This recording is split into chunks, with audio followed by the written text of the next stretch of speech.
Welcome back to Winder's Model Farms. Today we wanted to take a look at the Unverferth Manufacturing Extreme Grain Cart, the 1319, and we do have this on tracks as well on flotation tires, one in green and one in red, as you can see.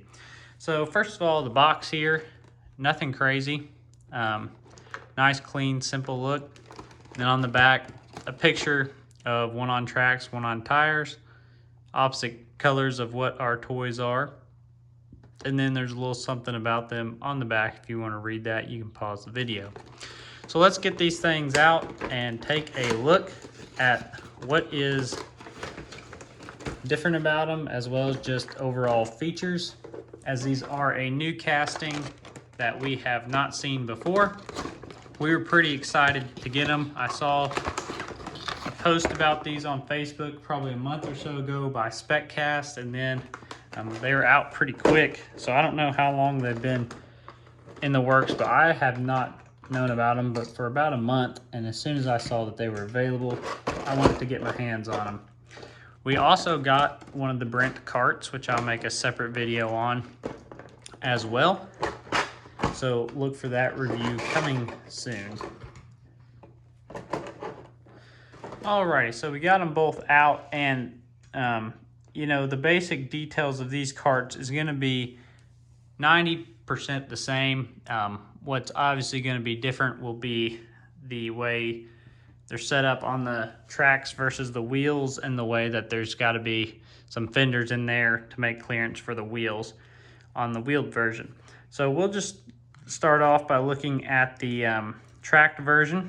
First thing I noticed is they've got the chain that SpecCast has been doing with the pin.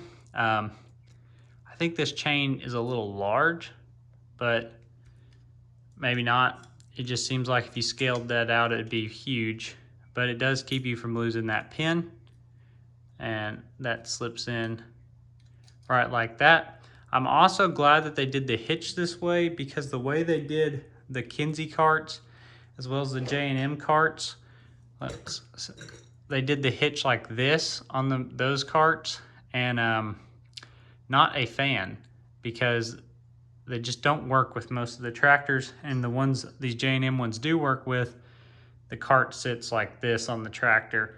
It's not level at all. So I'm glad that they did the hitch style this way. I've got a tractor here. Let's see how level it sits.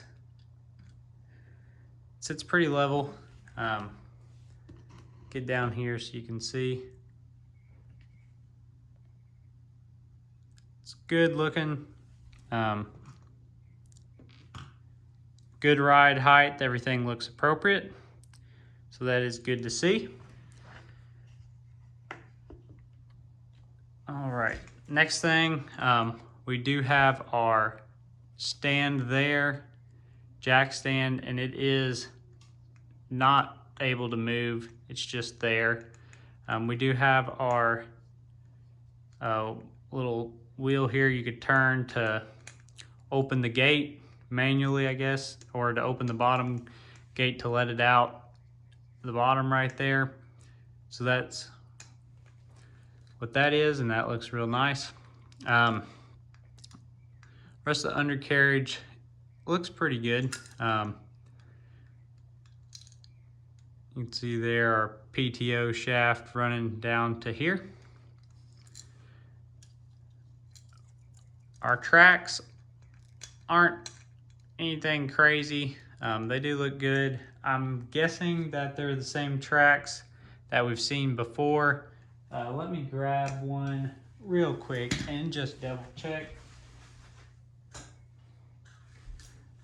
So here's a Unverferth 1110. And we do have pretty much the same track system, which would be expected on that.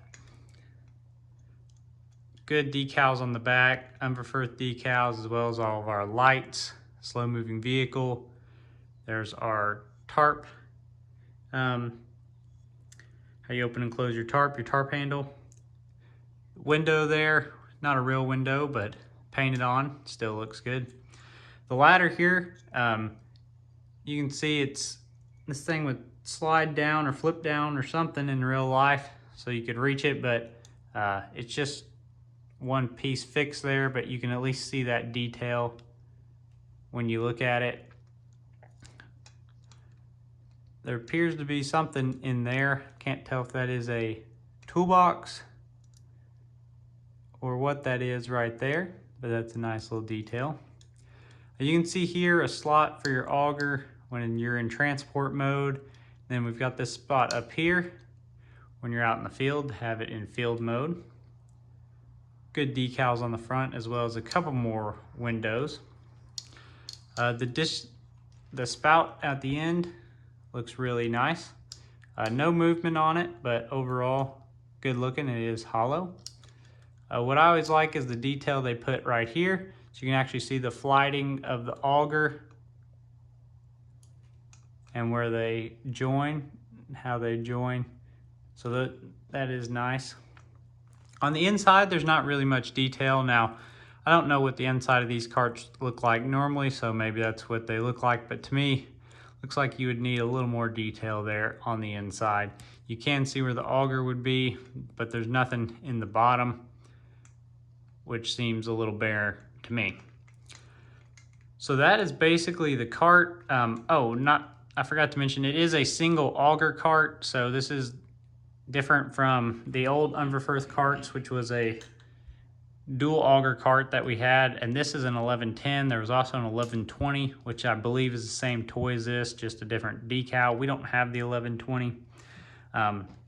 But these carts are actually huge compared to the old ones. So look how much bigger this thing is versus the 1110.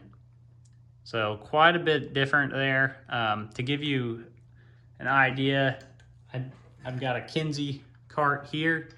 So you can see it's even a little bit wider than the Kinsey cart and about the same length.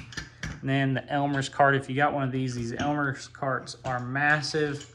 And you know, the Elmer's cart is a little bigger, but this cart is definitely up there on size. As well as the width on this thing, pretty wide compared to a lot of our toy 1/64 carts. I was surprised at how big they were, and blown away about how much bigger they were than the old Unverferth, Brent, and Kilbros carts that we had from SpecCast. So they are huge and they look amazing.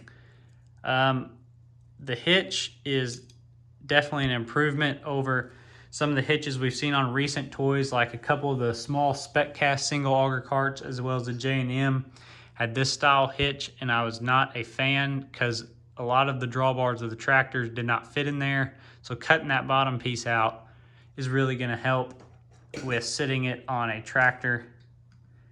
I'm excited about that. Now let's take a look at this one. Pretty much same detail all the way around.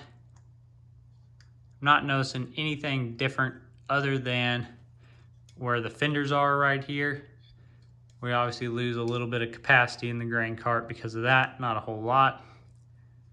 But I didn't mention on the other one, but there would be your tarp rolled up across the top there. It does have the bows for the tarp to roll over.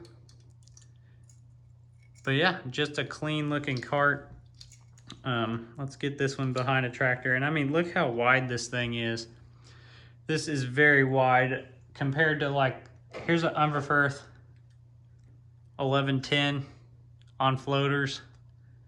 And you can see how much wider the stance is. Let's put the tires together so you can really get a good view of that width. I mean, look how much wider this cart is. And take up a lot more road going down the road. Just a beast of a cart. I think it needs to be behind a big old wide tractor.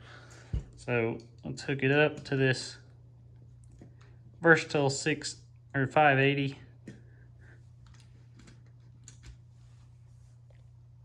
So yeah, I think that looks real good. You can see, real nice stance. Take a look from the rear. Big old wide carts.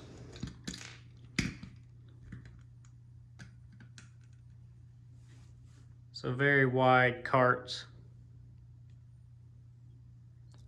So overall, I'm really impressed with these. Another great thing about these is your price is under 35 bucks for these, which is pretty good considering you can buy these for 35.